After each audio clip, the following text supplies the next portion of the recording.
Kutztown Live, KU's community interest talk radio program, with your host, Juliana Jablonski. And now, with Kutztown Live, Juliana Jablonski. Good afternoon. I'm your host, Juliana, and this is Kutztown Live. We have quite an interesting show ahead of us this afternoon. First up, we'll be talking with Jarrett Brown of the Delaware Valley Historic Radio Club, and later on in the show, we'll be speaking to Lori D'Onofrio-Galli from the Northeast Berks Chamber of Commerce. It is my pleasure to introduce Jarrett Brown. He is the president of the Delaware Valley Historic Radio Club. This weekend, the club will be holding an antique radio show at the Renninger's Farm Market here in Kutztown. Good afternoon, Jarrett, and welcome for coming. And hey. Thanks for coming. How you doing, Juliana? Very good. How are you? Oh, terrific. So, would you like to tell us a little bit about what exactly it is that this radio club does? Okay. The Delaware Valley Historic Radio Club, we've been around 25 years now. It'll be 25 years in February, in fact.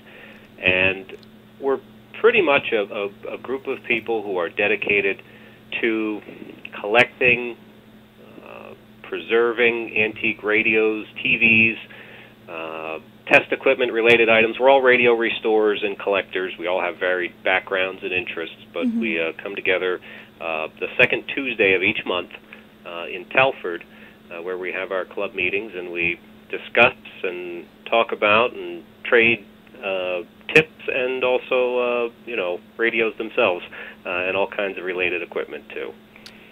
Cool. And how exactly did you get involved in this radio club?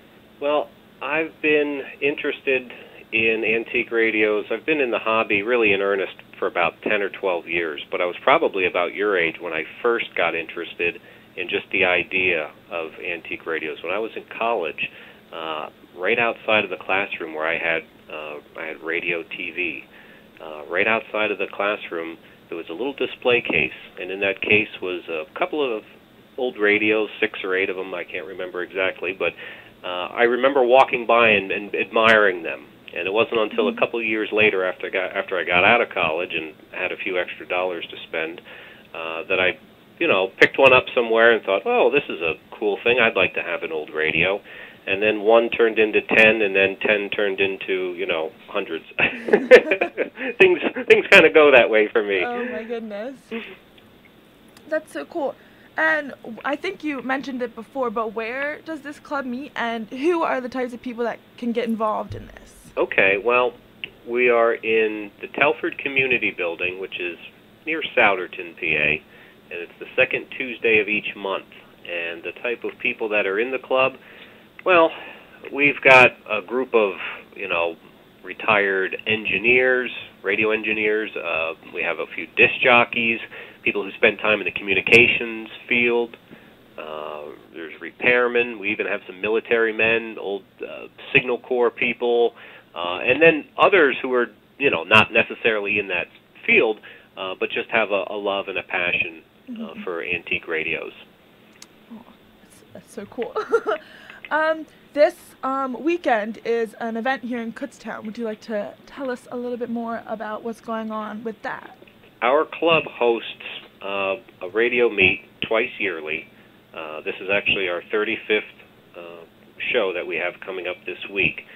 And in the years, it started out fairly small, but really in the past 10, 12 years, this show has kind of established itself as one of the largest shows in the country, if not the largest. Oh, wow. You may not realize it, Juliana, but in the antique radio hobby, the word Kutztown actually carries a lot of weight, and people all over the country and all over the world, in fact, know about Kutztown. I speak to people that come to our show great distances, some from Canada. I've spoken to people that come from the Czech Republic, Prague. Just this morning, I spoke to a gentleman on the phone from New Mexico, and he was looking for a specific radio for a customer that he had in New Zealand. And who did he call? But little old us here in this area, Delaware Valley Radio Club, because they know about Kutztown, and they know that this is kind of the mecca for antique radios. Oh my. So this weekend, just can anyone come out, or what's happening this weekend? What types of events, or what's going to be happening? Friday and Saturday is the show.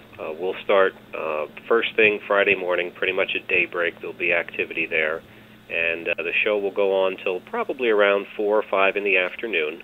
At 6:30 on Friday night, we have an auction of quality radios and related items.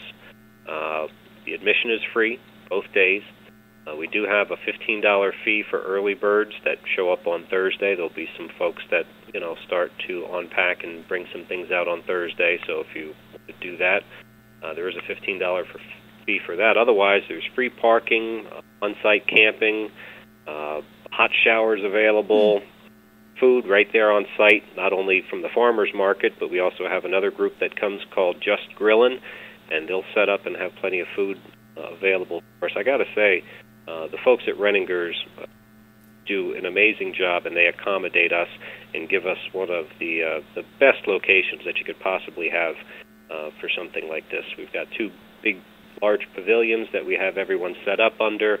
So if there is rain or something like that, we're usually high and dry and no problem there. We've got electric right there in the pavilions, because radios, sometimes people want to know if they work. So you can plug them in and check them out and show folks that. But anyone can come.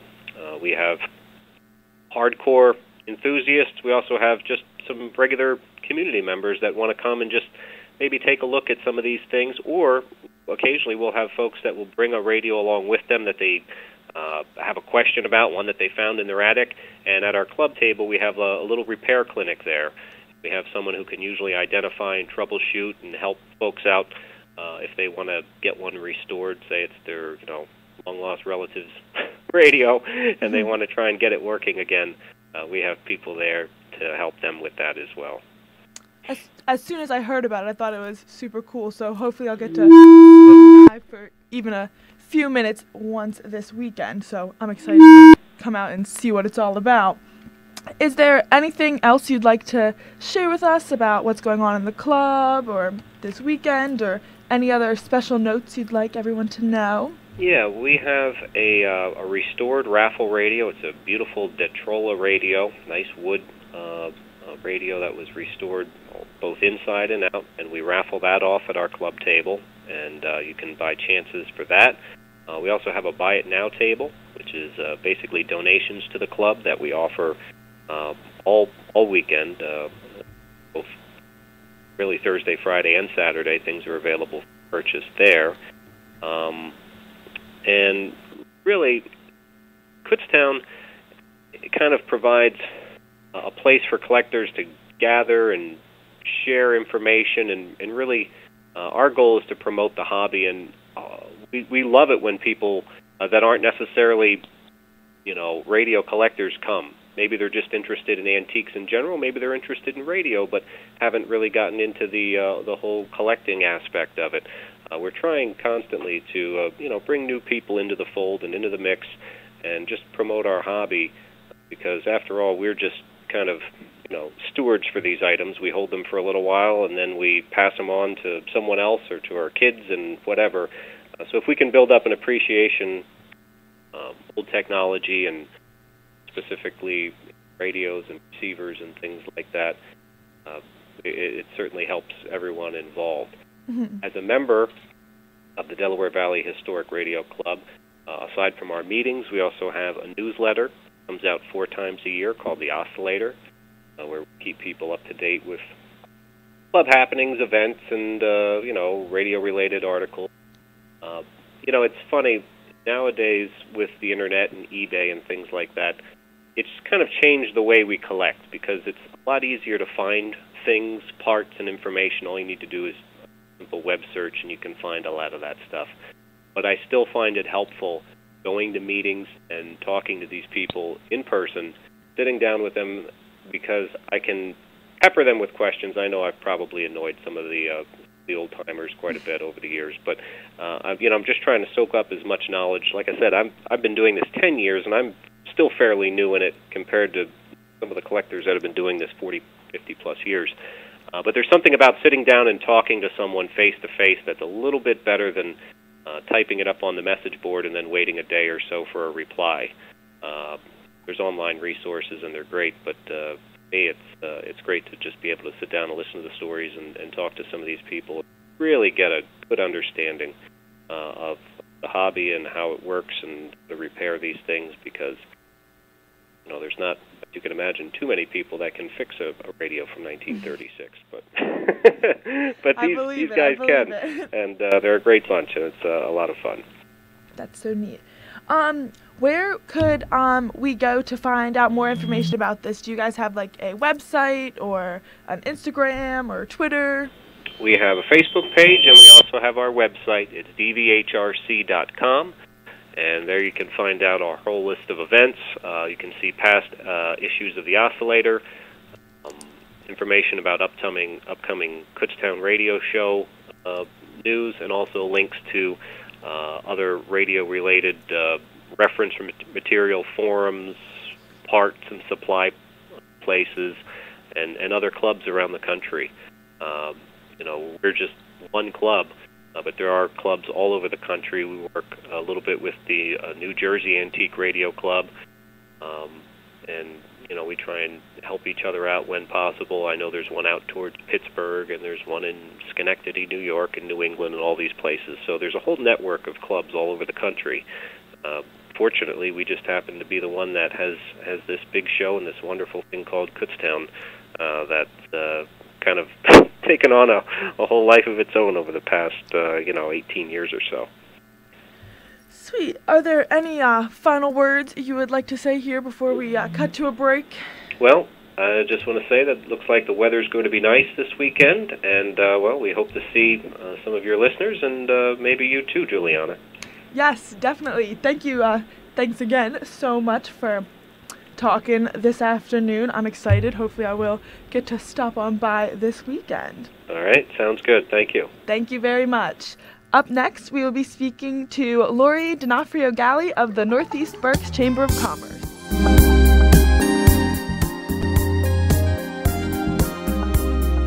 For the last 150 years, students who chose Kutztown University chose to have it all. With 100 areas of study, 200 student organizations, and 21 NCAA Division II sports, KU has something for every activity and interest. Start your college search and be inspired at Kutztown University. Attention prospective students. In honor of KU's 150th birthday and the 3 counties in the university originally served, all students from Schuylkill, Berks, and Lehigh counties will have their application fee waived now through October 17th. Apply to Kutztown University today, and don't miss our fall open houses October 14th, 28th, and November 11th, or schedule a tour at your convenience with your family. To register, go to kutztown.edu/visit today. That's kutztown.edu/visit.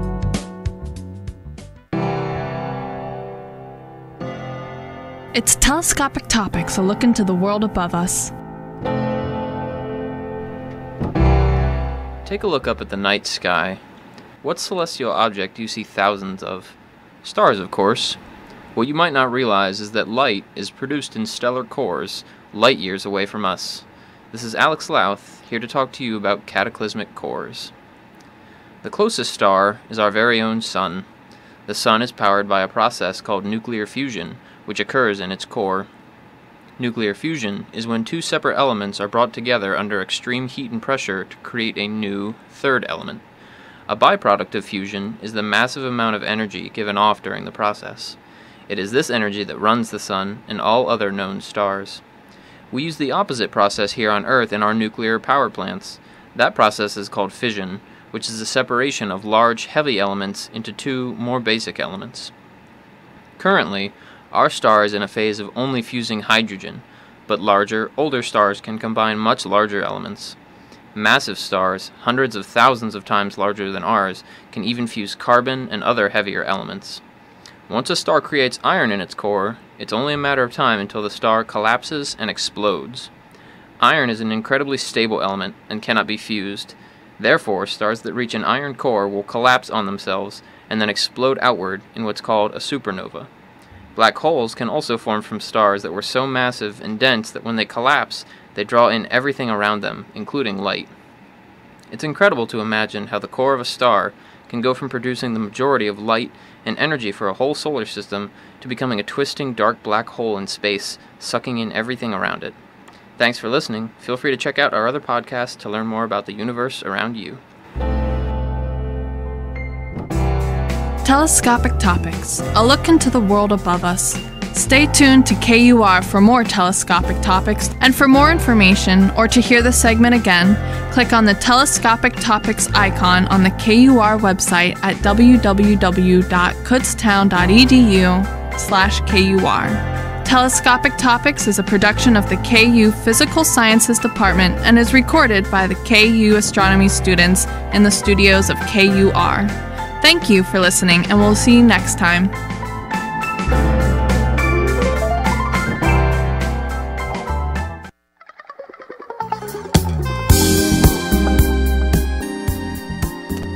Welcome back to Kutztown Live. This is Juliana here. Before the break, we spoke to Jarrett Brown of the Delaware Valley Historic Radio Club. And here with me, I have Lori D'Onofrio-Galli of the Northeast Berks Chamber of Commerce. Welcome, and thank you for coming. Thank you, Juliana. I'm very happy to be invited to participate today. Yes, we are so excited to have you here. So would you like to start off by telling us a little bit about your involvement and what you do with the Chamber of Commerce here? Sure. I am a native Berks Countian, and I started my role as the executive director of the Northeast Berks Chamber exactly 16 months ago. So very happy to be in the position, and our office is located right down the street from Kutztown University. Would you like to tell us some of the programs you've done in the past and things that are coming up here in the future? Sure. We are a small regional chamber, so we have about 240 members. And typically in our schedule of programming, we have networking events like lunches and mixers, breakfast meetings or programs. And we have our first one of the season coming up this Friday. And our keynote speaker is Dr. Ken Hawkinson, the university president. So we're pleased to have him as part of our program. And we also do other types of networking lunches, special events like the Shining Star, which is coming up later this month, and other programs that are of interest to our members. Is there anything people should know about this organization? Yes, it's very easy to become a member. There is a process of application that can be done securely online. Go to our website at northeastberkschamber.com, and you will find information and details and be able to register for any of our programs or supply an online form for membership. Most of our membership is small business or sole entrepreneurs, but we also have mid-sized and large businesses as well as nonprofits. All right. Is there anything just in general that you'd like to let people know about what you do or what's been done or anything Well, I else? would like to give a focus to two upcoming events. One, the Shining Star event that I mentioned a few minutes ago. That will be happening on Thursday, September 29th here in Kutztown at the Berkeley Golf Club. This is our third consecutive year celebrating members and nominating and announcing our Member of the Year. So that is confidential information right now. That will happen, and we just have a few tickets left. We've nearly reached 200 reservations, but you can still reserve online at our website. Also coming up in October is a small fundraiser that would be of interest to many of the college students here at Kutztown University. It is an escape room fundraiser. Are you familiar with an escape room? I have. I've heard of them. I've never done them, but I've always kind of wanted to. I've always Okay. heard. Well, we have one coming up in the Lehigh Valley in Bethlehem at Captured LV Escape. One of our members who owns Potts Hot Dogs is also running an escape room. So you'll find that information on our website. And for $25 a person, you can spend an hour with some of your friends trying to find the key to unlock and escape from a room. Doesn't that sound like fun? Oh, it does sound like it should be a movie. Yes, it does. So that's something unique that we have coming up. But as I said, all of our events, all of our programs can be found at www.northeastberkschamber.com. We have a Facebook page, a Twitter page, and a LinkedIn page, and we're very actively engaged in social media. So if you have any questions, you want to contact me, you can use any of those platforms. All right. Sounds very good. So, is there anything, last words you'd like to say to wrap up your time here Well, this in afternoon? concluding, of course, we cover the Northeast Berks service area, which is Kutztown, Fleetwood, Blandon, all the way up to Hamburg, Leesport, Shoemakersville. But we also have a percentage of members from the Lehigh Valley as well as businesses outside of the Northeast area who are looking to build or grow a client base in the area. So please feel free to look at our chamber page and see if it's something that would fit your needs. Definitely. Sounds good. That escape room sounds definitely so fun. It'll be great. Oh, yeah, I bet.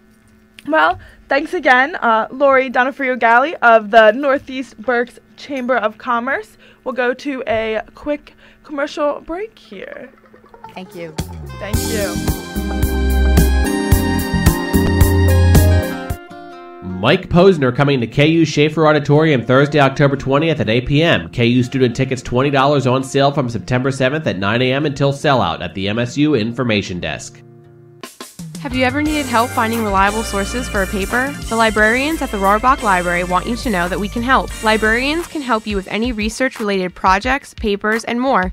The best way to contact a librarian is by asking the information desk for help. If you need assistance off campus, you can always call the reference line at 610-683-4165, or even text a quick question to 610-915-8812. Reference help is available Monday through Thursday, 10 a.m. to 8 p.m., Fridays 10 a.m. to 4 p.m., and Sundays 2 p.m. to 8 p.m. For more information, visit our website at library.kutztown.edu/reference.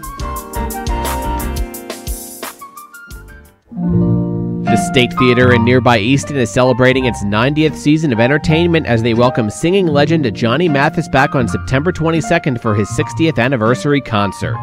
Chances are, 'cause I wear a silly grin the moment you come into view. With multiple Grammy nominations and 73 songs that have hit the Billboard charts, Johnny Mathis is in the Grammy, American Pop Music, and Great American Songbook Halls of Fame. Don't miss your chance to see Johnny live playing all his favorites like Misty, Chances Are, Wonderful, Wonderful, and It's Not For Me To Say. It's not for me to say you love me. Tickets for Johnny Mathis's 60th anniversary concert are on sale now. Call 610-252-3132 or order online at www.statetheater.org with special guest Gary Muledeer. As always, there's a free shuttle to and from the City of Easton parking garages. The State Theater in Easton celebrating 90 years of wow.